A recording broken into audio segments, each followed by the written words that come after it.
Yes, Are sir. you satisfied with the squad that is going to play this Champions Trophy?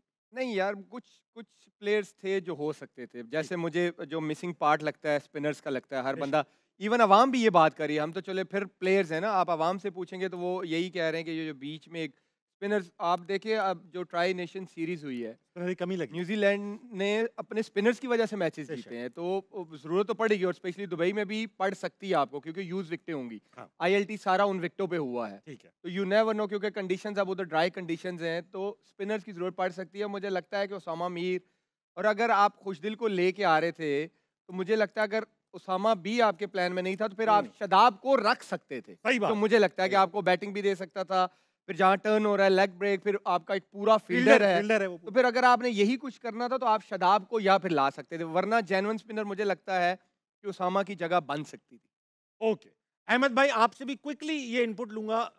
Ahmad जो अवाम ने भी देखा, हमें भी शौक थे कि भाई खुशदिल शाह, क्योंकि सेंट्रल कॉन्ट्रैक्ट भी इनसे ले लिया गया, दोनों से, फहीम अशरफ से भी, उनसे भी, और अचानक से इनको टीम में शामिल कर लिया गया। अभी हमने देखा कि जो डोमेस्टिक क्रिकेट हुई उसमें परफॉर्मेंस को इतनी खास निकल के नहीं आई। आपको क्या लगता है कि सिलेक्टर्स क्या सोच रहे होंगे, इसके पीछे क्या होगा, मतलब क्या है?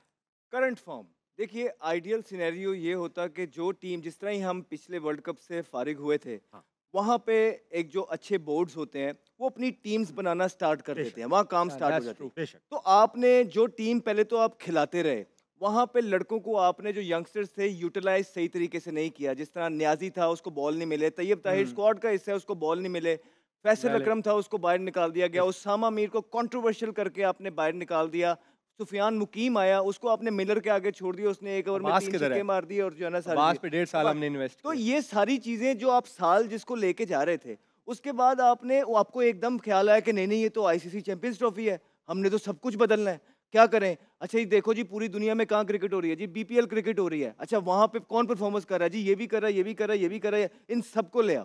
तो आपने ओडीआई के अंदर जो है ना इम्पोर्ट कराए प्लेयर। इस पे फिर ये होता है कि देखिए, हम सारे कहते हैं कि यूनिटी, एक अच्छा यूनिट कितना इंपॉर्टेंट है फॉर्म करना है इस तरह के इवेंट में। तो 2 दिन में यूनिटी बनती है? तो सही बात नहीं है। यार, कोई खिलाना साल पड़ता है। क्रिकेट खेलते हैं तो आप एक यूनिट बनते हैं। उसके बाद आप ये देखिए कि फिटनेस आप T20 से उठा के वनडे के अंदर ला रहे हैं, फिटनेस में कितना जोर लगेगा इनका, और क्या ये इस तरह के फिट हैं जिनको आप T20 ला रहे हैं 50? सही। तो इन फिर सिलेक्शन में एक स्पिनर आप शॉर्ट जा रहे हैं, जहाँ दूसरी टीमें 3-3 के साथ आ रही हैं। उसामा मीर की इन्होंने बात की, आई थिंक उनको बिल्कुल होना। फिर एक ओपनर कम है आपका, आप बाबर आजम को जबरदस्ती ओपनर बना रहे हैं, तो ये क्या वो इस पे राजी या एग्री हैं?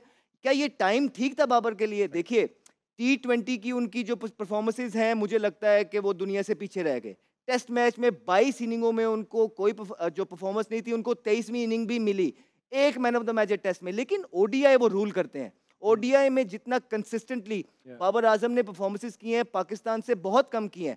बेशक फिर आप इस पे ये कह सकते हैं कि यार टीम तो थोड़ी सी बीसी ही थी, हाँ, लेकिन उसमें कंसिस्टेंट रहना बहुत मुश्किल हो जाता है। 50 ओवर थकता है, 50 ओवर में फील्डिंग करके सेंचुरी करना, फिर 50 ओवर में फील्डिंग करके 70 करना, ये बाबर के क्रेडिट पे है। इस फॉर्म के अंदर वो नहीं था कि आप उस पर एक एक्स्ट्रा जो है ना प्रेशर डालें कि अपनी एक 10 साल से जिस पोजीशन पे वो खेल रहा है वो छोड़ के वो ओपनर आए। वो इस हाँ, अगर बाबर आजम का पिछले 3-4 महीने में परफॉर्मेंसेस की होती, फिर आप ये एक्स्ट्रा रिस्पॉन्सिबिलिटी आप उस पर डालते समय।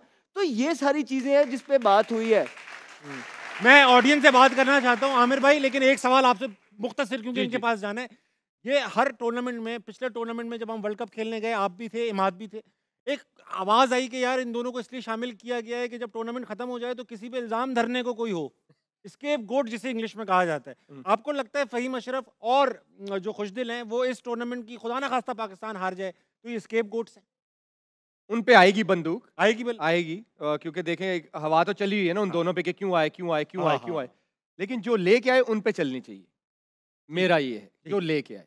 ठीक है। हर आईसीसी के इवेंट के अंदर 1-2 स्केप गोट्स रखी जाती हैं, अग्री करते हैं इससे जो आप? कि बहुत गलत बात है। आई थिंक आपके 15 के 15, जिस तरह लास्ट टाइम जब आमिर और इमाद को लेके आए, सारा मीडिया का रुख जो है ना इनकी तरफ हो गया, बेशक। पूरा वर्ल्ड कप इन पे पड़ गया, बाकी सारे वही के प्लेयर खेल रहे हैं, सारी चीजें इन पे इनको साइड पे।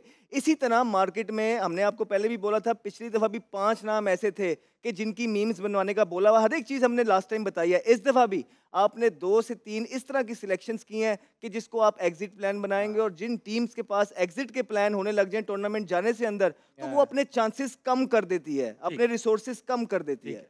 एलिजिड है, लेकिन ठीक है, आपका आर्गुमेंट ठीक है।